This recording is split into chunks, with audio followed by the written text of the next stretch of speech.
Praise Lord. ക്രിസ്തുവിൽ എല്ലാവർക്കും സ്നേഹവന്ദനത്തെ അറിയിക്കുന്നു. ഈ വൈകിയ സമയത്ത് ദൈവത്തിന്റെ മാറ്റമില്ലാത്ത വചനവുമായിട്ട് നിങ്ങളുടെ അടുത്ത് വരുവാൻ കർത്താവ് സഹായിച്ചതോർത്ത് ദൈവത്തെ സ്തുതിക്കുന്നു. ഞാൻ വിശ്വസിക്കുന്നു ദൈവത്തിന്റെ പരിശുദ്ധാത്മാവ് നിങ്ങളോട് സംസാരിക്കാൻ പോവുകയാണ്. അതുകൊണ്ട് ദൈവത്തിന്റെ വചനം കേൾപ്പാനുള്ള അവരോടുകൂടെ ആയിരിക്കുക. ദൈവത്തിന്റെ പരിശുദ്ധാത്മാവ് ഇന്ന് നിങ്ങളോട് വ്യക്തമായി സംസാരിക്കും. നിങ്ങളുടെ ജീവിതത്തിൽ പല നന്മകളും തടഞ്ഞു വെച്ചതിന്റെ റൂട്ട് എന്താണെന്നൊന്ന് പരിശുദ്ധാത്മാവ് നിങ്ങളോട് സംസാരിക്കും. നമുക്ക് വളരെ ശ്രദ്ധയോടെ ദൈവത്തിന്റെ വചനത്തിലേക്ക് നമുക്ക് തിരിയാം. മത്തായിയുടെ സുവിശേഷം 6-ാം അധ്യായം അതിന്റെ 14-ാമത്തെ വാക്യം വായിക്കുവാൻ ആഗ്രഹിക്കുന്നു. നിങ്ങൾ മനുഷ്യരോട് അവരുടെ പിഴകളെ ക്ഷമിച്ചാൽ സ്വർഗസ്ഥനായ നിങ്ങളുടെ പിതാവ് നിങ്ങളോടും ക്ഷമിക്കും. നിങ്ങൾ മനുഷ്യരോട് പിഴകളെ ക്ഷമിക്കാഞ്ഞാലോ നിങ്ങളുടെ പിതാവ് നിങ്ങളുടെ പിഴകളെയും ക്ഷമിക്കുകയില്ല. ആമേൻ. നമുക്ക് ഈ ഭാഗം വ്യക്തമായി അറിയാം. ഗിരിപ്രഭാഷണം എന്ന് ബൈബിൾ അറിയപ്പെടുന്ന മത്തായിയുടെ സുവിശേഷത്തിൽ 5, 6, 7 അധ്യായത്തിൽ ആ ഭാഗമാണ് നാം വായിക്കുവാനിടയായി തീർന്നത്. യേശുക്രിസ്തു തന്നെ പറയുന്ന പുരുഷാരത്തോട് പറയുന്ന കാര്യമാണ്. വളരെ പ്രാധാന്യം അർഹിക്കുന്ന ഒരു വാക്യമാണിത്. കാരണം ക്രിസ്തീയ ജീവിതത്തിൽ അല്ലെങ്കിൽ യേശുവിനെ അനുഗമിക്കുന്ന ഒരു വിശ്വാസിയുടെ ജീവിതത്തിൽ ക്ഷമിക്കുക, മറ്റുള്ളവരോട് ക്ഷമിക്കുക എന്ന് പറയുന്നത് എത്രയധികം പ്രാധാന്യം അർഹിക്കുന്നു എന്നുള്ളതിന്റെ തെളിവാണ് കർത്താവ് ഈ ഒരു ഉപദേശ സംഹിതയ്ക്കകത്ത് പ്രത്യേകിച്ച് പുരുഷാരത്തോട് സംസാരിക്കുന്ന ഇക്കാര്യത്തിൽ കർത്താവ് വളരെ ശക്തമായിട്ട് പറയുന്നു. നിങ്ങൾ മനുഷ്യരോട് അവരുടെ തെറ്റുകളെ നിങ്ങൾ മറ്റുള്ളവരോട് ക്ഷമിക്കാൻ തയ്യാറായാൽ സർവശക്തനായ ദൈവം നിങ്ങളോടും ക്ഷമിക്കുമെന്ന് ഇതിനകത്ത് പറഞ്ഞിരിക്കുകയാണ്. അപ്പോ നമുക്കതിന്റെ 5-ാം അധ്യായം 44-ാമത്തെ വാക്യം വായിക്കുമ്പോൾ ഇങ്ങനെ കാണുവാൻ കഴിയും. നിങ്ങളുടെ ശത്രുക്കളെ സ്നേഹിപ്പീൻ, നിങ്ങളെ ഉപദ്രവിക്കുന്നവർ കൊണ്ട് പ്രാർത്ഥിപ്പീൻ, സ്വർഗസ്ഥനായ നിങ്ങളുടെ പിതാവിന് പുത്രന്മാരായി തീരേണ്ടതിന് തന്നെ. അപ്പോ നമുക്ക് അവിടെ കാണാൻ കഴിയും, ദൈവത്തിന്റെ പുത്രന്മാരായി തീരാൻ നിങ്ങൾ ശത്രുക്കളെ സ്നേഹിക്കണം, അല്ലെങ്കിൽ മറ്റുള്ളവരോട് നിങ്ങൾ ക്ഷമിക്കണം.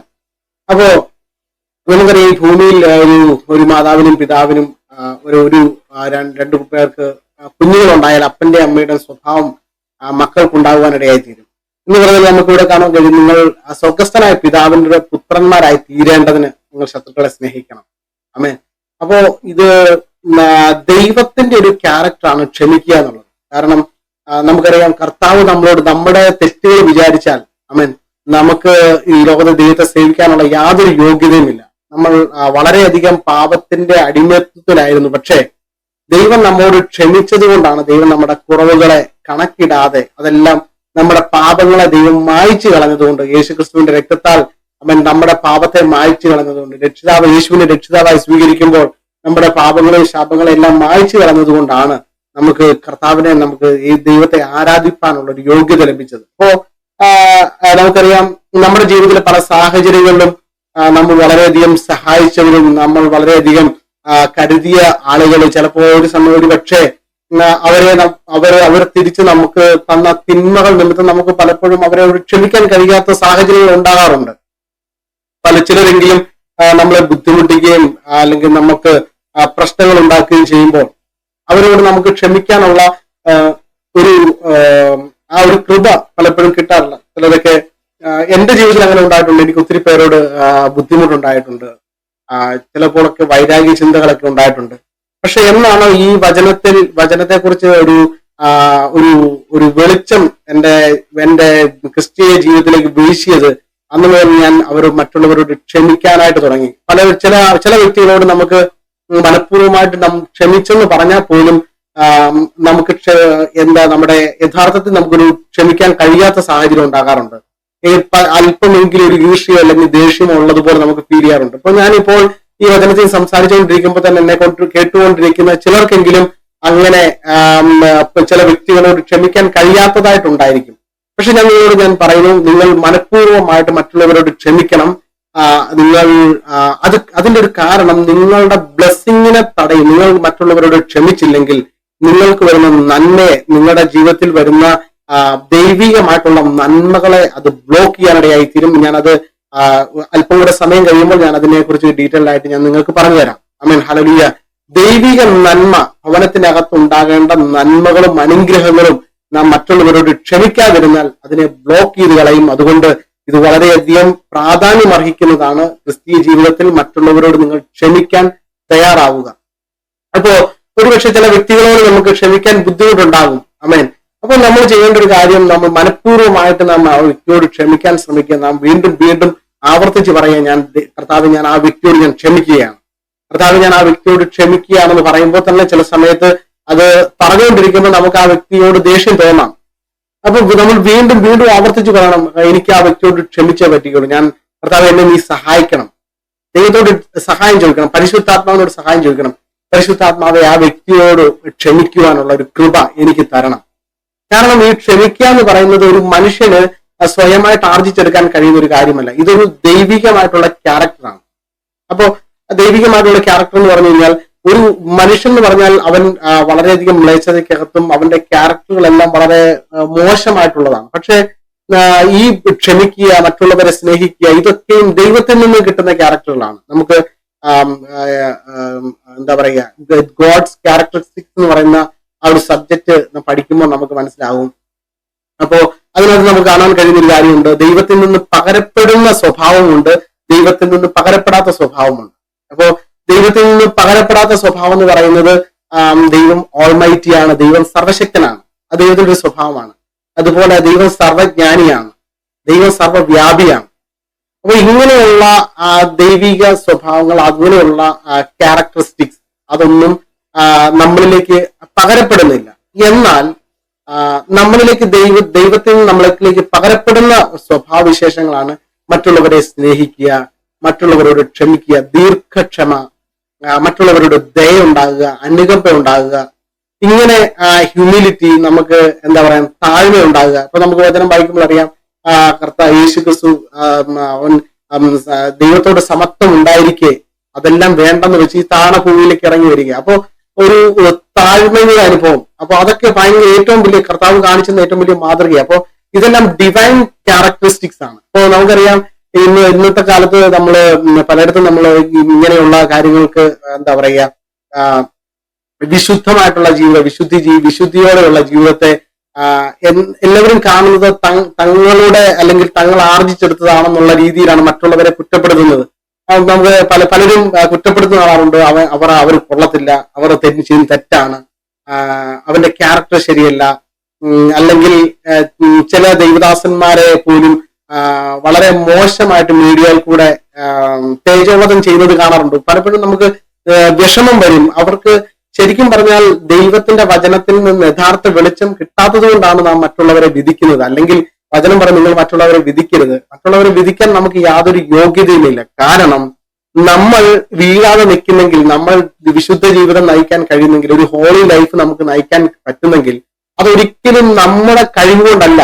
നമ്മൾ എത്രമാത്രം വിശുദ്ധിയോടെ ജീവിക്കാൻ ശ്രമിച്ചാലും നമ്മൾ തെറ്റിപ്പോകാൻ സാധ്യതയുണ്ട്. നമ്മൾ തെറ്റിപ്പോകും. അല്ലെങ്കിൽ നമുക്ക് കോപിക്കാതെ ജീവിക്കാൻ കഴിയുക എന്ന് പറഞ്ഞാൽ വളരെ അപ്രാപ്യമായിട്ടുള്ള ഒരു കാര്യമാണ്. കാരണം ഏത് സമയത്തും കോപമുണ്ടാകാം. ചെറിയൊരു ഈർഷ്യ ഉണ്ടായാൽ മതി, നമ്മുടെ ജീവിതത്തിൽ അത് വലിയ ബുദ്ധിമുട്ടുകൾ ഉണ്ടാകും. അപ്പോ അല്ലെങ്കിൽ മറ്റുള്ള പല പാപ സ്വഭാവങ്ങളും അതിൽ നിന്നൊക്കെ മുക്തി നേടുക എന്ന് പറയുന്നത് ചെറിയ കാര്യമല്ല. അങ്ങനെ അത് വളരെ ഈസി ആയിരുന്നെങ്കിൽ എത്രയോ ആളുകൾ ആഗ്രഹിക്കുന്നുണ്ട് എനിക്ക് ഇതിനകത്തുനിന്ന് പുറത്തു വരാൻ. ഞാൻ പോലും എന്റെ പഴയ ലൈഫിനകത്ത് ഞാൻ ഒത്തിരി ആഗ്രഹിച്ചിട്ടുണ്ട്. പാപമാണ് ചെയ്യുന്നതെന്ന് അറിഞ്ഞിട്ട് അതിനകത്തുനിന്ന് പുറത്തു വരാനായിട്ട് ഒത്തിരി പാടുപെട്ടിട്ടുണ്ട്. പക്ഷെ അത് എങ്ങനെയാണ് നമുക്ക് ആ പാപ സ്വഭാവത്തിനകത്തുനിന്ന് പുറത്തു വരാൻ കഴിയുമെന്ന് ചോദിച്ചു കഴിഞ്ഞാൽ അത് ദൈവവുമായിട്ടുള്ള റിലേഷൻഷിപ്പ് വഴി മാത്രമേ ഉള്ളൂ. ഇങ്ങനെയുള്ള ക്യാരക്ടറുകളിൽ നിന്നും അല്ലെങ്കിൽ ആ ദൈവത്തിന് ഇഷ്ടമില്ലാത്ത ഈ സ്വഭാവത്തിനകത്തുനിന്ന് നമുക്ക് പുറത്തു വരാൻ കഴിയുകയും അതുപോലെ ദൈവത്തിൽ നിന്നുള്ള ഇങ്ങനെയുള്ള നല്ല ഗുണങ്ങൾ നമ്മളിലേക്ക് പകരപ്പെടുകയും ചെയ്യുകയുള്ളൂ.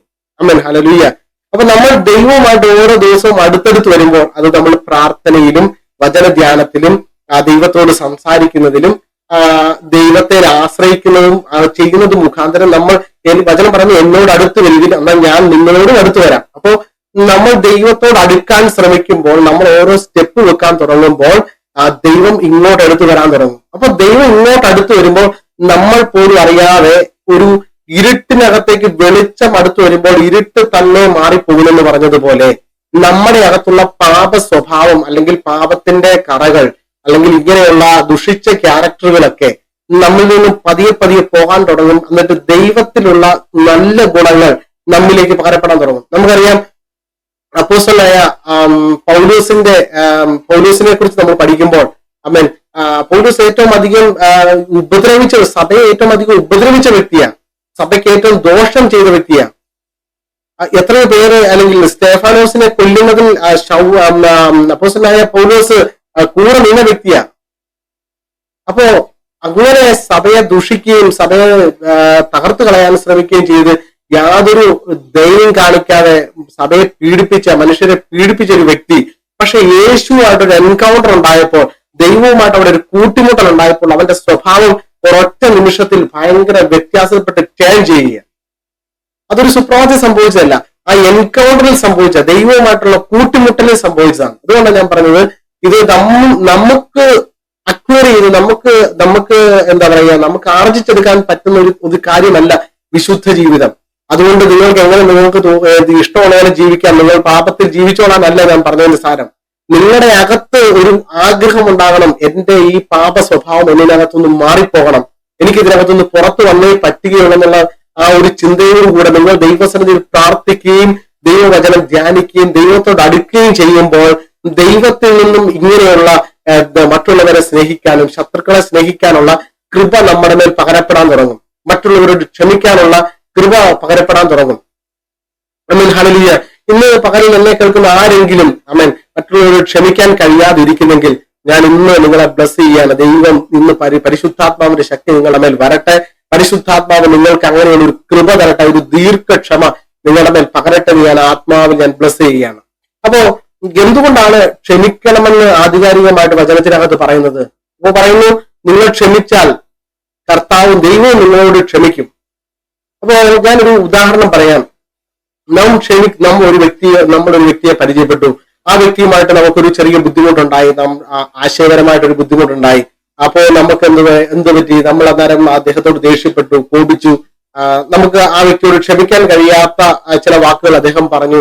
അതിന് നമുക്കൊരു ബുദ്ധിമുട്ടായി. നമ്മൾ ആ വ്യക്തിയോട് വളരെ ദേഷ്യപ്പെട്ട് നിൽക്കുകയാണെന്ന് വിചാരിച്ചു. അപ്പൊ നാം ആ വ്യക്തിയോട് ക്ഷമിച്ചില്ല. നമ്മൾ അത് കഴിഞ്ഞ് അന്നത്തെ ദിവസം നമ്മൾ തമ്മിൽ ആ വ്യക്തിയുമായിട്ട് നിങ്ങൾ പിരിഞ്ഞതിന് ശേഷം നിങ്ങൾ നിങ്ങളുടെ വഴിക്ക് പോയി, നിങ്ങൾ മറ്റൊരിടത്തേക്ക് പോയി. അപ്പൊ നിങ്ങൾ ഓർക്കണം, നിങ്ങൾ ആ വ്യക്തിയോട് ക്ഷമിക്കാതിരിക്കുമ്പോൾ നിങ്ങൾ ആ വ്യക്തിയെ ഫിസിക്കലി നിങ്ങൾ ആ വ്യക്തിയായിട്ട് പിരിഞ്ഞ് നിങ്ങൾ രണ്ടു വഴിക്ക് പോയി. പക്ഷേ നിങ്ങൾ പോലും അറിയാതെ ആ വ്യക്തി നിങ്ങളുടെ കൂടെയുണ്ട്. ആ വ്യക്തി നിങ്ങളുടെ കൂടെ വരിക. കാരണം ഞാൻ പറയാം, നിങ്ങൾ മറ്റൊരിടത്ത് ചെല്ലുമ്പോൾ, മറ്റൊരു സ്ഥലത്ത് ചെല്ലുമ്പോൾ, മറ്റൊരു വ്യക്തിയായിട്ട് സംസാരിക്കുമ്പോൾ, അല്ലെങ്കിൽ ആരുമായിട്ടെങ്കിലും പെട്ടെന്ന് ഇപ്പോൾ നിങ്ങൾക്ക് ഈ പ്രശ്നം ഉണ്ടായ വ്യക്തിയുടെ പേരിലുള്ള ഒരാളെ കണ്ടാൽ, അല്ലെങ്കിൽ ആ വ്യക്തിയുടെ പേര് കേട്ടാൽ തന്നെ പെട്ടെന്ന് നമുക്ക് ഓർമ്മ വരും ആ വ്യക്തിയായിരിക്കും. നമുക്ക് ക്ഷമിക്കാൻ കഴിയാത്ത, നമ്മളെ ബുദ്ധിമുട്ടിച്ച ആ വ്യക്തിയായിരിക്കും പെട്ടെന്ന് ഓർമ്മ വരുന്നത്. നമ്മുടെ മനസ്സ് പെട്ടെന്ന് ഭയങ്കര സന്തോഷത്തിൽ, ഒരു സന്തോഷത്തിന്റെ മൊമെന്റിൽ ഇരിക്കുമ്പോൾ, അങ്ങനെ നമ്മൾ വളരെ സന്തോഷിക്കാൻ ഇരിക്കുമ്പോഴായിരിക്കും, അല്ലെങ്കിൽ ചിലപ്പോൾ നമ്മുടെ കുടുംബാംഗങ്ങൾ ചിലപ്പോൾ ആ വ്യക്തിയെ കുറിച്ച് പറയുന്നത്. പെട്ടെന്ന് നമ്മളുടെ ആ സന്തോഷം നഷ്ടപ്പെട്ടു പോകും.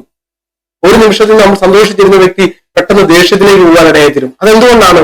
കാരണം ആ വ്യക്തി നമ്മൾ ക്ഷമിക്കാതിരിക്കുമ്പോൾ നാം ആ വ്യക്തിയെ കൂടെ കൊണ്ടുപോവുകയാണ്. നാം പോകുന്ന വഴിക്കെല്ലാം ആ വ്യക്തിയെ കൊണ്ടുപോവുകയാണ്. അപ്പോൾ നമ്മൾ പല വ്യക്തികളെ, നമ്മുടെ ജീവിതത്തിൽ പല വ്യക്തികളുമായിട്ട് നമ്മൾ ഇടപെടാറുണ്ട്. നമ്മുടെ അയൽവക്കക്കാരുമായിട്ട് ഇടപെടാറുണ്ട്, നമ്മുടെ സഭയിലെ വിശ്വാസികളുമായിട്ട് ഇടപെടാറുണ്ട്. നമുക്കറിയാം, ഇന്നത്തെയൊക്കെ സഭയുടെ കാര്യങ്ങളിലൊക്കെ നമുക്ക് കമ്മിറ്റി ഉണ്ട്, അതുപോലെ പല രീതിയിലുള്ള കൂട്ടായ്മകളുണ്ട്. അപ്പൊ ഈ കമ്മിറ്റികളിലൊക്കെ വരുമ്പോൾ നമുക്ക് തമ്മിൽ സംസാരിക്കേണ്ടതായിട്ട് വരും. പലപ്പോഴും പിണങ്ങിപ്പോകുന്ന സാഹചര്യം ഉണ്ടായിട്ടുണ്ട്. ഞാൻ എന്റെ ചെറിയ പ്രായത്തിൽ ഞാൻ ഒത്തിരി അധികം വേദനിച്ച ഒരു ഭാഗമാണ് ആ ഭാഗം. അതിനെക്കുറിച്ച് ഞാനിപ്പോ പറയാൻ ആഗ്രഹിക്കുന്നില്ല. എന്റെ ഒരു ടെസ്റ്റ് മണിക്കകത്ത് ഞാൻ ആ കാര്യം പറഞ്ഞിട്ടുണ്ട്. അങ്ങനെയുള്ള ചില ബുദ്ധിമുട്ടുകൾ കൊണ്ടാണ് ഞാൻ സഭയ്ക്കകത്തുനിന്ന് പോലും പുറത്തു പോകുന്നത്. അപ്പോ ഇങ്ങനെയുള്ള അല്ലെങ്കിൽ പല പ്രശ്നങ്ങൾ ഉണ്ടാകാറുണ്ട്.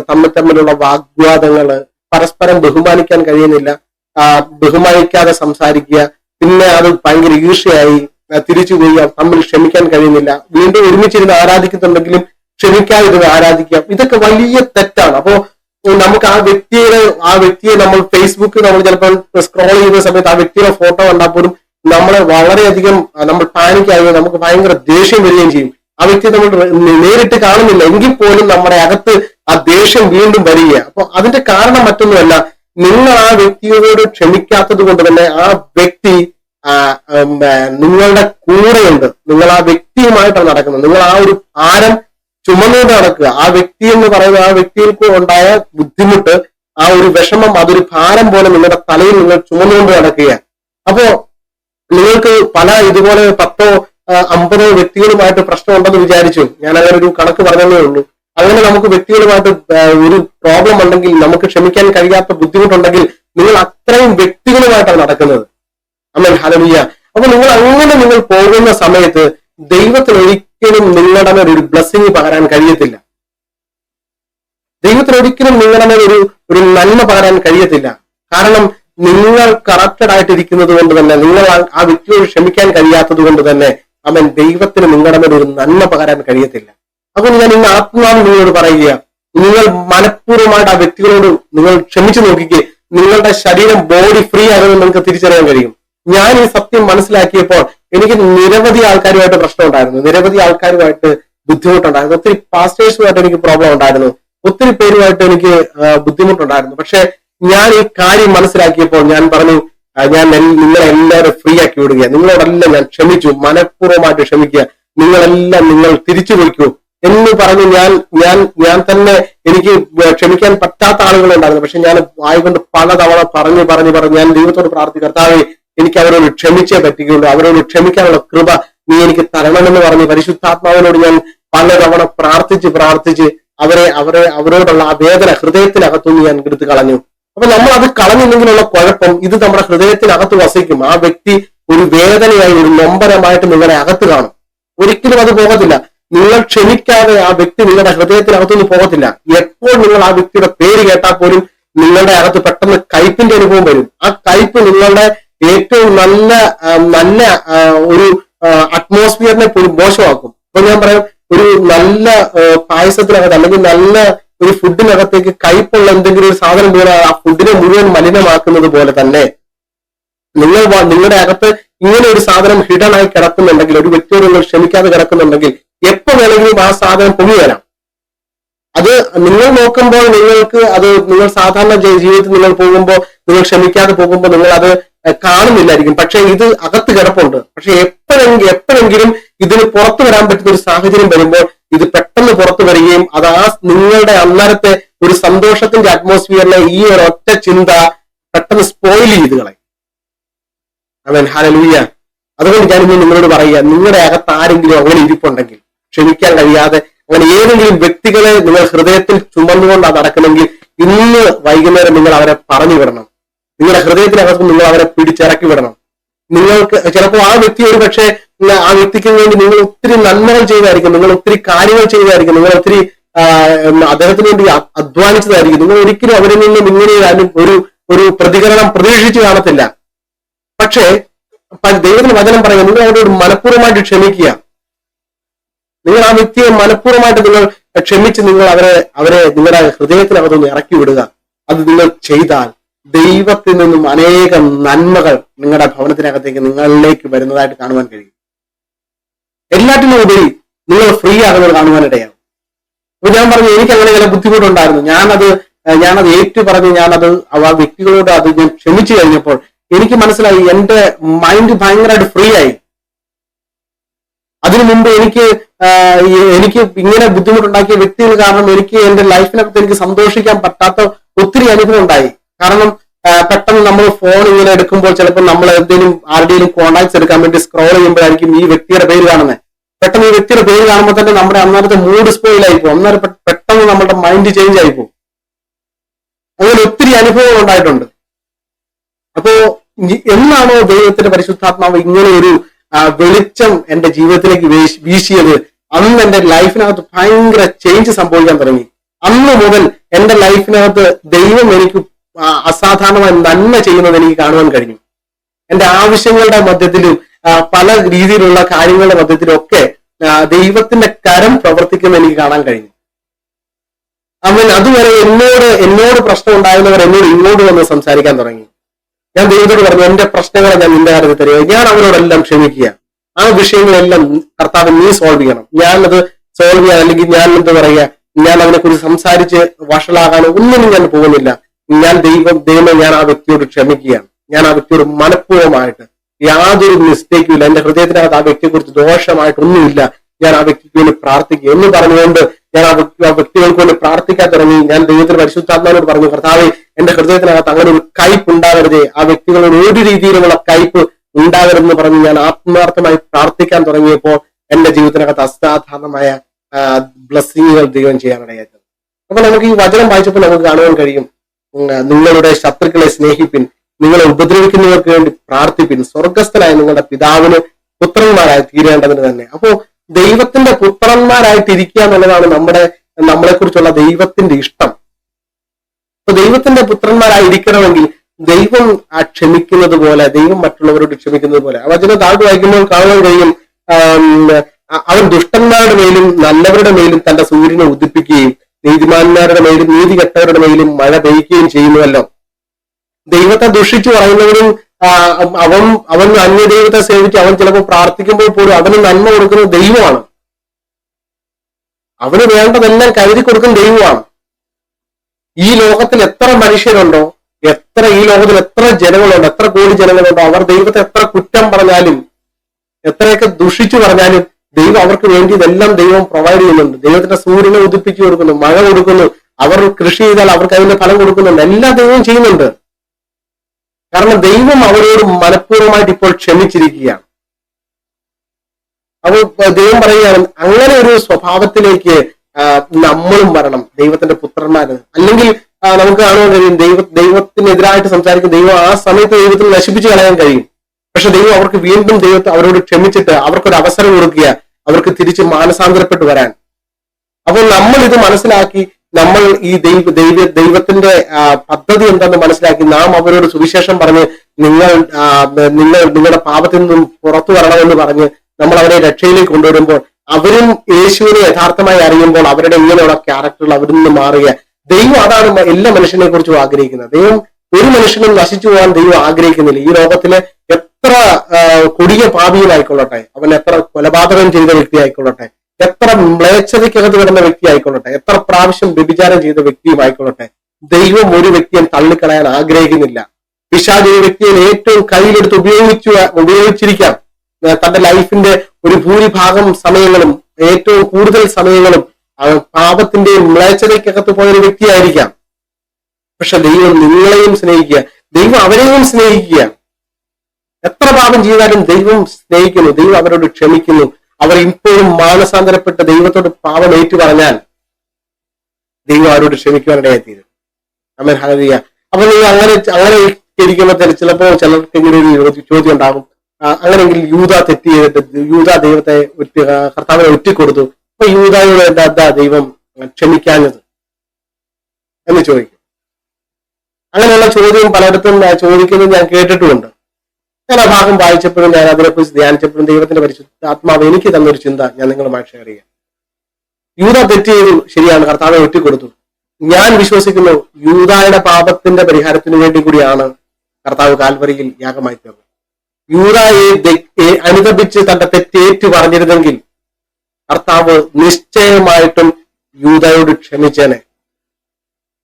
പക്ഷെ എന്താ സംഭവിച്ചത്? യൂദ അനുദപിച്ചു, തെറ്റേറ്റു പറഞ്ഞു. എവിടെയാണ് യൂദ ഏറ്റു പറഞ്ഞത്? പുരോഹിതന്മാരുടെ അടുക്കൽ ചെന്ന് ആ വെള്ളിക്കാശ് വലിച്ചെറിഞ്ഞിട്ട് യൂദ പറഞ്ഞു, ആമേൻ, ഞാൻ കുറ്റമില്ലാത്ത രക്തമാണ് കാണിച്ചു കൊടുത്തത്. യൂദ അനുദപിച്ചു. പക്ഷെ യൂദ ചെന്ന് അനുദപിച്ച വ്യക്തികൾ മാറിപ്പോയി. വചനത്തിൽ പറയുന്നത് കോൾ അൺ ടു മീ, എന്നോട് ചോദിക്കാനാണ്, എന്നോട് അപേക്ഷിക്കാനാണ് പറഞ്ഞിരിക്കുന്നത്. എന്നെ വിളിക്കുക, ഞാൻ നിനക്ക് ഉത്തരം വരலாம். അത് ദൈവത്തിന്റെ പ്രമാണമാണ്. എന്നെ വിളിക്കാനാണ് വചനം പറയുന്നത്, കോൾ അൺ ടു മീ. നമുക്കറിയാം ശൗൽ രാജാവ് ഇതുപോലെ തന്നെ ദൈവം പറഞ്ഞ കൽപ്പനയെ നിരസിച്ചു കളഞ്ഞു. അതിനെ നിരസിച്ചു കളഞ്ഞിട്ട് അപ്പോ ശമൂവേൽ പ്രവാചകൻ കൂടെ ദൂതുണ്ടായി, നീ ദൈവത്തോട് പാപം ചെയ്തു, ദൈവം പറഞ്ഞു നീ അനുസരിച്ചില്ല എന്ന് പറയുമ്പോൾ ശൗൽ അവിടെ ചെയ്യുന്ന ഒരു കാര്യമുണ്ട്. ശൗല് മാറ്റപ്പെട്ടു പോകാനുള്ള കാരണം ശൗൽ അവിടെ ചെയ്യുന്ന കാര്യമുണ്ട്. ശൗല് ചെന്ന് ഏറ്റുപറയുന്ന ആരോടാ? ശമൂവേലിനോടാ പറയുന്നത് ഞാൻ ദൈവത്തോട് തെറ്റ് ചെയ്തെന്ന്.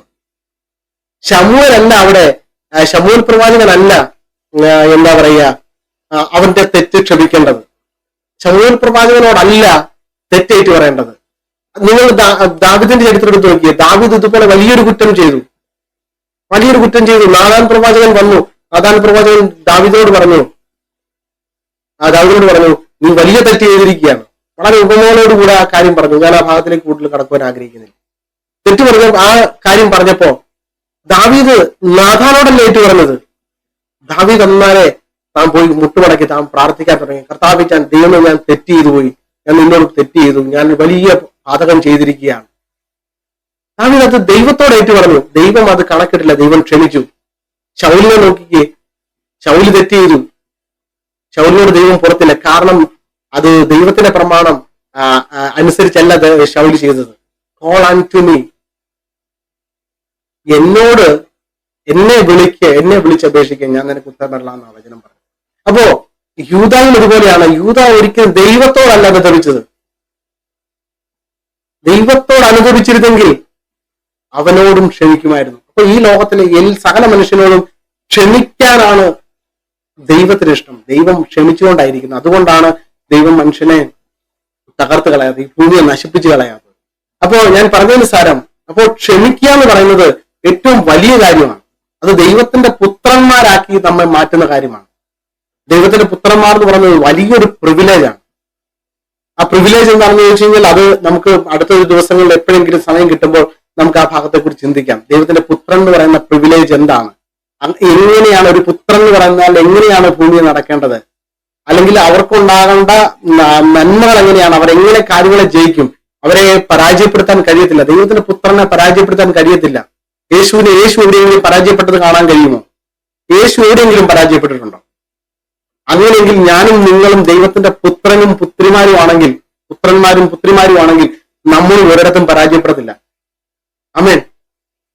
കാരണം നാം ദൈവമക്കൾ എന്ന് വിളിക്കപ്പെടുവാൻ പിതാവ് എത്ര വലിയ സ്നേഹം ചെയ്തിരിക്കും. അപ്പോൾ നമ്മൾ യേശുവിനെ ഭൂമിയിലേക്ക് അയച്ചത് വലിയൊരു പദ്ധതിയാണ്. നമ്മളെ ആ പുത്രത്വത്തിലേക്ക് കൊണ്ടുവരാൻ വേണ്ടിയാണ്. ഏതിനും നമുക്ക് നഷ്ടപ്പെട്ടത് അപ്പൻ മകൻ ബന്ധം അവിടെ നഷ്ടപ്പെട്ടു പോയി. അതിനെയൊക്കെ റെസ്റ്റോർ ചെയ്യാൻ വേണ്ടിയിട്ടാണ് യേശു ക്രിസ്തു ഭൂമിയിൽ വന്നത്. മനുഷ്യന്റെ പാപപരിഹാരത്തിന് വേണ്ടിയാണെങ്കിൽ തന്നെ ഏതിനും നഷ്ടപ്പെട്ട കാര്യങ്ങളെല്ലാം റെസ്റ്റോർ ചെയ്യുക. അപ്പോൾ അപ്പൻ മകൻ ബന്ധം അവിടെ നഷ്ടപ്പെട്ടു പോയി. അത് കംപ്ലീറ്റ്ലി അത് റെസ്റ്റോർ ചെയ്യാണ് കാൽവറി ക്രൂശിലെ മരണത്തിലൂടെ. അപ്പോ നമ്മളെ പുത്രൻ എന്ന് പറഞ്ഞ പദവിയിലേക്ക്, അല്ലെ മക്കൾ എന്ന് പറഞ്ഞ പദവിയിലേക്ക് നമ്മളെ കൊണ്ടുവന്നു. ആ പദവിയിലേക്ക് വരുമ്പോൾ തന്നെ നമ്മളെ തകർക്കാൻ ഒരു പിശാചിനും കഴിയത്തില്ല. നിങ്ങൾ ദൈവത്തിന്റെ പുത്രന്മാരായിട്ട് നടക്കുകയാണെങ്കിൽ നിങ്ങൾ ജീവിതത്തിൽ ഒരു സാഹചര്യത്തിലും പരാജയപ്പെടത്തില്ല. എത്ര വലിയ പ്രതികൂലം വന്നാലും, എത്ര പ്രതിസന്ധികൾ വന്നാലും, എന്തൊക്കെ പ്രശ്നങ്ങൾ നിങ്ങളുടെ ജീവിതത്തിന് നേരെ ആഞ്ഞടിച്ചെന്ന് വന്നാലും നിങ്ങൾ തകർന്നു പോകത്തില്ല, നിങ്ങൾ ഉടഞ്ഞു പോകത്തില്ല. ആരൊക്കെ സകല മനുഷ്യനും നിങ്ങൾക്കെതിരായിക്കൊള്ളട്ടെ, ഈ ലോകം മുഴുവൻ നിങ്ങൾക്കെതിരായിട്ട് നിൽക്കട്ടെ. നിങ്ങൾ ദൈവത്തിന്റെ പുത്രനായിട്ട് നിന്നാൽ, നിങ്ങൾ ദൈവത്തിന്റെ പുത്രിയായിട്ട് നിന്നാൽ നിങ്ങളെ പരാജയപ്പെടുത്താൻ ഈ ലോകത്തിൽ ഒരു ശക്തിക്കും കഴിയത്തില്ല. ഈ ലോകത്തിൽ ഒരു പിശാചിനും കഴിയത്തില്ല. പിശാചിന്റെ ശക്തിയൊന്നും വലിയ ശക്തിയായിട്ട് നാം ഒരിക്കലും കാണുക പോലും ചെയ്യരുത്. കാരണം നമ്മുടെ മേലിരിക്കുന്ന അഭിഷേകം ചെറുതല്ല, അസാധാരണമായ അഭിഷേകമാണ്. കാരണം ക്രിസ്തുവിനെ മരിച്ചവരുടെ ഇടയിൽ നിന്ന് ഉയർപ്പിച്ച അതേ ആത്മാവ്, ദ സെയിം ഹോളി സ്പിരിറ്റാണ് നമ്മുടെ മേലിരിക്കുന്നത്. അതേ അധികാരമാണ് നമ്മുടെ മേലിരിക്കുന്നത്. മരണത്തിന് പോലും നമ്മളെ ഒന്നും ചെയ്യാൻ കഴിയത്തില്ല. പുത്രൻ എന്ന് പറഞ്ഞാൽ അത് ഞാൻ അതിന്റെ ഡീറ്റെയിൽ ആയിട്ട് ഞാനിപ്പോ പറയാൻ ആഗ്രഹിക്കുന്നില്ല. പുത്രത്വം എന്ന് പറഞ്ഞു കഴിഞ്ഞാൽ പുത്രന്റെ മേൽ മരണത്തിന് പോലും അധികാരമില്ല. പുത്രൻ അനുവദിച്ചാൽ മാത്രമേ പുത്രന്റെ ജീവൻ എടുക്കാൻ കഴിയത്തുള്ളൂ. പറയുന്നുണ്ട്, എന്റെ ജീവനെ കൊടുക്കുവാൻ എനിക്ക് അധികാരമുണ്ട്, അതിനെ തിരിച്ചു പ്രാപിക്കാനും എനിക്ക് അധികാരമുണ്ട്, യേശു പറയുന്നുണ്ട്. അപ്പോ എത്ര വലിയ പ്രിവിലേജാണ്, എത്ര വലിയ പദവിയാണ്. ഇന്ന് പകലിൽ ഈ വചനം കേട്ടോണ്ടിരിക്കുമ്പോൾ ആരെങ്കിലും മരണത്തെ ഭയപ്പെടുന്നുണ്ടെങ്കിൽ, ആരെങ്കിലും മരണഭീതിയിലായിരിക്കുന്നുണ്ടെങ്കിൽ, ഇന്ന് യേശുവിൻ നാമത്തിൽ ഞാൻ പറയാം, നീ പുത്രത്വത്തിലേക്ക് നീ കയറ്. യേശുവിന്റെ മകനാ, ദൈവത്തിന്റെ മകനാണെന്നുള്ള ആ പദവിയിലേക്ക് നീ കയറിയിട്ട് അധികാരത്തോടെ നിന്റെ മരണഭയം മാറിപ്പോകും. നിന്നെ തൊടാൻ ഒരു പിശാചിനും കഴിയത്തില്ല. അപ്പോ അതൊരു ചെറിയ കാര്യമല്ല, വലിയ കാര്യമാണ് പുത്രത്വം എന്ന് പറയുന്നത്, ദൈവത്തിന്റെ മക്കൾ എന്ന് പറയുന്ന പദവി. അപ്പൊ ദൈവം നമ്മളെ ആ പദവിയിലേക്കാണ് ആക്കി വെച്ചിരിക്കുന്നത്. ആമേൻ, ഹല്ലേലൂയ. അപ്പോ നമ്മൾ ആ ഒരു പദവിയിലേക്ക് വരാൻ ദൈവം പറയുക, നിങ്ങൾ മറ്റുള്ളവരോട് ക്ഷമിക്കുന്നവരായിരിക്കണം, നിങ്ങളുടെ ശത്രുക്കളെ സ്നേഹിക്കണം, ശത്രുക്കൾക്ക് വേണ്ടി നിങ്ങൾ പ്രാർത്ഥിക്കണം. നമുക്കറിയാം, ഞാൻ പറഞ്ഞല്ലോ, നമ്മുടെ ഒത്തിരി ചിലപ്പോൾ നമ്മുടെ റിലേറ്റീവ്സോ അല്ലെങ്കിൽ നമ്മുടെ ഏറ്റവും അടുത്ത സുഹൃത്തുക്കളോ നമുക്ക് എതിരായിട്ട് വലിയ തിന്മകൾ ചെയ്തിട്ടുണ്ടായിരിക്കാം. അതുപോലെ തന്നെ ഇന്നത്തെ കാലഘട്ടത്തിൽ നമുക്കറിയാം, യുവാക്കന്മാരും യുവതികളും ഒക്കെ ഒത്തിരി പ്രണയബന്ധത്തിനകത്തും അങ്ങനെയൊക്കെ ഒത്തിരി അതിനകത്ത് അകപ്പെട്ടു പോകാറുണ്ട്. അതൊക്കെ പിശാചിന്റെ വലിയ കുരുക്കുകളാണ്. അത് ഒരു വ്യക്തിയെ മുഴുവനായിട്ട് തകർത്ത് കളയാനും അപ്പോൾ ആ ഉണ്ടാകുന്ന വൈരാഗ്യം മുഖാന്തരം ഇപ്പോഴത്തെ കാലഘട്ടത്തിൽ നമുക്ക് കാണാൻ കഴിയും. വൈരാഗ്യം മൂത്ത് പ്രതികാരം ചെയ്യുന്ന ഒരു അനുഭവം, കുത്തിക്കൊല്ലുക അല്ലെങ്കിൽ ആസിഡ് ഒഴിക്കുക, വളരെ വികൃതമായിട്ട് ഏറ്റവും കൂടുതൽ സ്നേഹിച്ചവരും വളരെയധികം സ്നേഹിച്ച് അടുപ്പത്തിൽ പോയവരും ഒരു നിമിഷത്തിൽ വളരെയധികം വഞ്ചന നേരിടേണ്ടി വരുമ്പോൾ, വഞ്ചിക്കപ്പെടുമ്പോൾ ഉണ്ടാകുന്ന കോപം ചെറുതല്ല, വലിയ ക്രോധമാണ് ഉണ്ടാകുന്നത്. അപ്പോൾ ആ ക്രോധത്തിനകത്ത് അവരോട് ക്ഷമിക്കാൻ കഴിയാതെ, അത് പിശാച് കൊണ്ടുവരുന്ന ഒത്തിരി ട്രാപ്പുകളാണ്. അപ്പോ അത് എന്താ പറയുക, നമ്മുടെ തലമുറകൾക്ക് വേണ്ടി നിങ്ങൾ പ്രാർത്ഥിക്കണം, നിങ്ങളുടെ തലമുറകൾക്ക് വേണ്ടി പ്രാർത്ഥിക്കണം. പിശാച് ഒരുക്കുന്ന കെണികൾ വലുതാണ്. ഞാൻ അതിനെക്കുറിച്ച് ഒരു ചെറിയ മെസ്സേജ് ചെയ്യുവാൻ ആഗ്രഹിക്കുന്നുണ്ട്. ചില കാര്യങ്ങൾ മക്കൾക്ക് വേണ്ടി, ടീനേജ് പ്രായത്തിലുള്ളവർക്ക് വേണ്ടി ചെറിയ ചില മെസ്സേജുകൾ ചെയ്യാൻ ആഗ്രഹിക്കുന്നുണ്ട് ഇങ്ങനെയുള്ള കാര്യങ്ങൾ. അപ്പോൾ അത് ഭയങ്കര ട്രാപ്പാണ്. ഇങ്ങനെയുള്ള കാര്യങ്ങൾ നമ്മൾ പോലും അറിയത്തില്ല അതിനകത്ത് പെട്ടുപോകുന്നത്. അത് പിശാച് ഇതിനകത്ത് കൊണ്ട് പെടുത്തിക്കളയും. അങ്ങനെ എത്രയോ കുഞ്ഞുങ്ങളുടെ ജീവിതമാണ് നശിച്ചു പോകുന്നത്. അങ്ങനെ അവർ ഫോൾസ് കംഫർട്ടിലേക്ക് പോകുന്നു. അതൊരു എന്താ പറയുക, ഇന്നർ ഹീലിംഗ് സെക്ഷനിൽ എടുക്കേണ്ട ഒരു സബ്ജക്റ്റ് ആണ്. അപ്പോൾ ആ ഒരു ഫോൾസ് കംഫർട്ടിലേക്ക് പോവുകയും അവര് ഫോൾസ് കംഫർട്ട് എന്ന് പറഞ്ഞു കഴിഞ്ഞാൽ തെറ്റായിട്ടുള്ള കംഫർട്ട് സോൺ, അതിലേക്ക് പോവുകയും അവർ മദ്യത്തിനും ലഹരിക്കും അടിമയായി പോവുകയൊക്കെ ചെയ്യാറ്. ചിലരൊക്കെ വളരെ മൂവിക്ക് അഡിക്റ്റ് ആയി പോകും. അവിടെ ചിലർ ഗെയിമിന് അഡിക്റ്റ് ആയി പോകും, ഗെയിമിന് അഡിക്റ്റ് ആവുക, അങ്ങനെ പല രീതിയിൽ അഡിക്ഷനിലേക്ക് പോകും. അത് അതിന്റെ കാരണം മറ്റൊന്നുമല്ല, ഇതിനെയൊക്കെ മറക്കാൻ വേണ്ടി അവർ ഈ ഫോൾസ് ആയിട്ടുള്ള ചില കംഫർട്ട് സോണിലേക്ക് പോവുകയാണ്. പക്ഷെ ഇതൊന്നുമല്ല, ഇങ്ങനെ ഈ ഫോൾസ് ആയിട്ടുള്ള ഈ കംഫർട്ട് സോണിലേക്ക് പോയാൽ അവരുടെ ജീവിതം വീണ്ടും നശിക്കത്തുള്ളൂ. അവർ പതിയെ പതിയെ ഡിപ്രഷനിലേക്ക് പോകും. അവരുടെ മാനസികാരോഗ്യം നശിച്ചു പോകും. അവർക്ക് അവരുടെ ചിന്താശേഷി നഷ്ടപ്പെട്ടു പോകും. അവർ ഒരു മുറിക്കകത്ത് ഒതുങ്ങിപ്പോകും. അവർ പിന്നീട് എന്താ പറയുക, അവർ ചിലപ്പോൾ ആത്മഹത്യ, സൂയിസൈഡ് ടെൻഡൻസിയിലേക്ക് പോകും. ഇങ്ങനെയാണ് ഇന്നത്തെ വിഷാദ രോഗങ്ങളിലേക്ക് മിക്കവാറും തലമുറകൾ വിഷാദ രോഗത്തിലേക്ക് പോകും. ഈ റീസെന്റ് തന്നെ ഒത്തിരി ആത്മഹത്യകൾ നമുക്ക് കാണാൻ കഴിയും. ആത്മഹത്യകളൊന്നും വെറുതെ സംഭവിക്കുന്നതല്ല. അതിന്റെയൊക്കെ പിന്നിൽ അവർക്കുണ്ടാകുന്ന മുറിവുകൾ വലിയതാണ്. പിശാച് ഏൽപ്പിക്കുന്ന വലിയ മുറിവുകൾ മുഖാന്തരം അത് ഡയറക്റ്റ് അല്ല. പിശാചിന്റെ, അതാണ് വചനം പറയുന്നത്, പിശാചിന്റെ തന്ത്രങ്ങളെ നിങ്ങൾ അറിയാത്തവരല്ലല്ലോ. പിശാച് ഡയറക്റ്റ് വന്ന് നമ്മളെ അറ്റാക്ക് ചെയ്യുകയല്ല ചെയ്യുന്നത്. അവൻ വളരെ തന്ത്രത്തിലാണ് നമ്മളെ കുടുക്കിക്കളയുന്നത്. ഈ തന്ത്രത്തെ മനസ്സിലാക്കിയില്ലെങ്കിൽ അവൻ തകർന്നു വീണ് കഴിയുമ്പോഴേ അറിയാൻ കഴിയത്തുള്ളൂ. അപ്പോൾ നമ്മൾ മനസ്സിലാക്കണം, നമ്മുടെ മേലൊരു അഭിഷേകമുണ്ട്, നമ്മുടെ മേലൊരു അധികാരമുണ്ട്. നിങ്ങളുടെ മക്കൾക്ക് വേണ്ടി നിങ്ങൾ പ്രാർത്ഥിക്കണം. നിങ്ങളുടെ മേലൊരു അധികാരമുണ്ട്, അതോറിറ്റി ഉണ്ട്. പിശാചിനൊന്നും ചെയ്യാൻ കഴിയത്തില്ല. പിശാചിന്റെ അധികാരം മുഴുവൻ യേശു കാൽവറിയിൽ കൂടെ അധികാരം മുഴുവൻ നഷ്ടപ്പെടുത്തി കളഞ്ഞിരിക്കുക. പിശാചിന്റെ തലയെ അവൻ തകർത്ത് കളഞ്ഞു. അവൻ അധികാരം ഇപ്പോൾ അവൻ ചെയ്യുന്നത് എന്താ വെച്ചാൽ അവന് എന്താ പറയുക, അവൻ നുണ പറയുക, എനിക്ക് അധികാരം ഉണ്ടെന്നുള്ള രീതിയിൽ അവൻ പലതും കാണിക്കുകയാണ് ചെയ്യുന്നത്. ദൈവത്തിന്റെ സൃഷ്ടിയായ പിശാചുമായിട്ട് നമ്മൾ ഒരിക്കലും കമ്പയർ ചെയ്യുകയും ചെയ്യരുത്. ഇന്നത്തെ കാലത്ത് അറിയാം, നമുക്ക് സഭയിലൊക്കെ ഒരു ഭൂതം ഇളക്കി കഴിഞ്ഞാൽ എല്ലാവർക്കും പേടിയാണ്. പക്ഷെ ദൈവത്തെ അത്രയും പേടിയില്ല. അപ്പൊ പിശാചിനെ അല്ല നിങ്ങൾ ഭയപ്പെടേണ്ട, നിങ്ങൾ ദൈവത്തെ ഭയപ്പെടുകയും സ്നേഹിക്കുകയും ചെയ്യണം. പിശാച് എന്ന് പറയുന്നത്, പിശാചിന് അങ്ങനെ ഒരു പ്രാധാന്യം നിങ്ങൾ കൊടുക്കണ്ട. നിങ്ങൾ ഭയപ്പെട്ടാൽ മാത്രമേ ഉള്ളൂ പിശാചിന് നിങ്ങളുടെ ജീവിതത്തിൽ കടന്നു വരാൻ കഴിയത്തുള്ളൂ. നിങ്ങൾ ആഭിചാരത്തെ നിങ്ങൾ ഭയപ്പെട്ട് നോക്കിക്കേ, ആഭിചാരം നിങ്ങളുടെ ഭവനത്തിനകത്ത് ക്രിയ ചെയ്യാൻ തുടങ്ങും. അതേസമയത്ത് നിങ്ങൾ അതിനെ ഭയപ്പെടാതെ യേശുവിന്റെ നാമത്തിൽ പുറത്തു പോകാൻ പറഞ്ഞാൽ അത് നിങ്ങളെ ഒന്നും ചെയ്യത്തില്ല. ആഭിചാരം ഇസ്രായേലിൽ ഒന്നും ഫലിക്കത്തില്ല. ദൈവത്തിന്റെ ജനത്തിന് ആഭിചാരം ഫലിക്കത്തില്ല. എത്ര വലിയ അമ്പലങ്ങളിലോ എത്ര വലിയ പള്ളികളിലോ എവിടെ വേണമെങ്കിലും നിങ്ങൾക്കെതിരായിട്ട് നേർച്ച കൊടുത്തോട്ടെ, ഒരു നേർച്ചയ്ക്കും ഒരു ശക്തിക്കും നിന്നെ തൊടുവാൻ കഴിയത്തില്ല. കാരണം നിന്റെ മേൽ ഒരു അഭിഷേകമുണ്ട്, നിന്റെ മേൽ പരിശുദ്ധാത്മാവ് ഇരിപ്പുണ്ടെങ്കിൽ, നിന്റെ മേൽ നീ അഭിഷേകത്തിൽ ഇരിക്കുന്ന ഒരു വ്യക്തിയാണെങ്കിൽ, നീ അഭിഷേകത്തോടെ നിൽക്കുന്ന വ്യക്തിയാണെങ്കിൽ നിന്നെ തൊടാൻ ഒരു പിശാചിനും കഴിയത്തില്ല. ആമേൻ, ഹല്ലേലൂയ. ഇന്ന് രാവിലെ, ഇന്ന് ഈ ഈവനിങ് ടൈമിൽ ഞാൻ ആത്മാവിൽ ഞാൻ പ്രവചിച്ചു പറയുകയാണ്, ഹല്ലേലൂയ, നിങ്ങളുടെ മേലുള്ള അധികാരത്തെ നിങ്ങൾ ഉപയോഗിക്കുന്നവരായി തീരണം. നിങ്ങൾ ആരാണെന്ന് മനസ്സിലാക്കിയാൽ അപ്പൊ നിങ്ങൾക്ക് അധികാരത്തോടെ നിൽക്കുവാൻ കഴിയും. അപ്പോ നമ്മളെ പലപ്പോഴും ഇങ്ങനെയുള്ള നമ്മുടെ ആ ഒരു സ്ഥാനത്തിനകത്ത് നമ്മളെ തെറ്റിച്ചു കളയുന്ന മേഖലയാണ് ഈ ക്ഷമിക്കാതിരിക്കുക, ഇങ്ങനെയുള്ള ചെറിയ ചെറിയ തെറ്റുകൾ. അപ്പോൾ നിങ്ങൾ സ്വർഗസ്ഥനായ നിങ്ങളുടെ പിതാവിന് പുത്രന്മാരായി തീരേണ്ടതിന് നിങ്ങൾ ശത്രുക്കളെ സ്നേഹിക്കാൻ പറഞ്ഞു. അപ്പൊ ശത്രുക്കളെ സ്നേഹിക്കാതെ നിങ്ങൾ ശത്രുക്കളോട് നിങ്ങൾ സ്നേഹിക്കാൻ കഴിയാതിരുന്നാൽ എന്ത് ചെയ്യും? ദൈവത്തിന്റെ പുത്രൻ, അതിനകത്തൊരു ഓപ്പോസിറ്റ് സൈഡ് കൂടി ഉണ്ട്. സ്വർഗസ്ഥനായ നിങ്ങളുടെ പിതാവിന് പുത്രന്മാരായതുകൊണ്ട് തന്നെ അതിനുവേണ്ടി നിങ്ങൾ എന്ത് ചെയ്യണം? ശത്രുക്കളെ സ്നേഹിക്കണം. അപ്പൊ ശത്രുക്കളെ സ്നേഹിക്കാതിരുന്നാലോ ദൈവത്തിന്റെ പുത്രന്മാർ എന്നുള്ള പദവിക്കകത്തുനിന്ന് പുറത്തേക്ക് പോകാനുള്ള സാധ്യതയുണ്ട്. അപ്പോ അതുകൊണ്ടാണ് പറഞ്ഞത് ഇതൊരു വലിയ സീരിയസ് ആയിട്ട് എടുക്കണം, ചെറിയ ഒരു കാര്യമായിട്ട് എടുക്കരുത്. അതുകൊണ്ട് നിങ്ങളുടെ ജീവിതത്തിൽ മറ്റുള്ള എന്തൊക്കെ പ്രശ്നം ഉണ്ടെങ്കിലും ഏത് വ്യക്തിയുമായിട്ട് എന്ത് പ്രശ്നം ഉണ്ടെങ്കിലും ഇന്ന് ഈ വൈകിയ സമയത്ത് പരിശുദ്ധാത്മാവ് നിങ്ങളോട് വ്യക്തമായി സംസാരിക്കുകയാണ്. അവൻ അതിന്റെ പ്രാധാന്യം നിങ്ങളോട് പറയുകയാണ്. നിങ്ങളുടെ ജീവിതത്തിനകത്ത് പല നന്മകളെയും ബ്ലോക്ക് ചെയ്തതിന്റെ കാരണം ഇങ്ങനെയുള്ള പ്രശ്നങ്ങളാണ്, ക്ഷമിക്കാൻ കഴിയാതിരിക്കുന്നത് കൊണ്ടാണ്. അതുകൊണ്ട് ഇന്ന് നിങ്ങൾ ക്ഷമിച്ചാൽ സ്വർഗസ്ഥനായ നിങ്ങളുടെ പിതാവ് നിങ്ങളോട് പലതിനെയും നിങ്ങളുടെ പിഴകളെയും നിങ്ങളോട് ക്ഷമിക്കും. നിങ്ങളുടെ മേൽ അസാധാരണമായ അനുഗ്രഹങ്ങളെയും എല്ലാം നന്മകളെയും പകരുവാനിടയായിത്തീരും.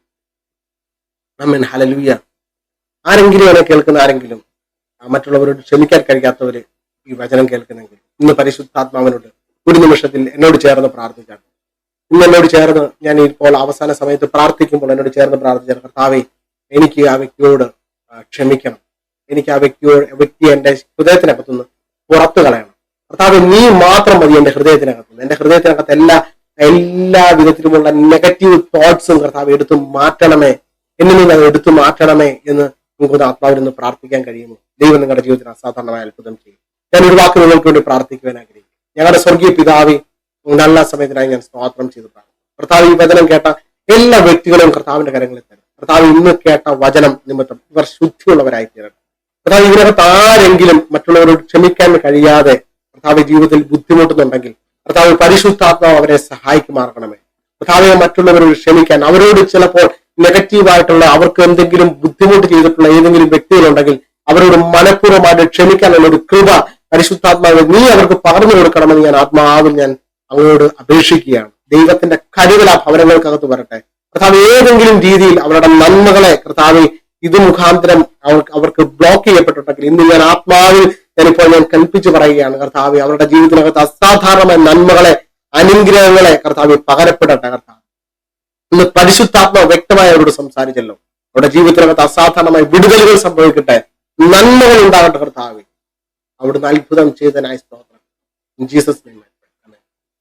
കർത്താവ് നിങ്ങളെ ധാരാളമായിട്ട് അനുഗ്രഹിക്കട്ടെ. വീണ്ടും നമുക്ക് പല മെസ്സേജുകൾ കൂടെ നമുക്ക് വീണ്ടും നിങ്ങളുമായിട്ട് ഷെയർ ചെയ്യുവാൻ ഞാൻ കർത്താവിൽ ആഗ്രഹിക്കുന്നുണ്ട്.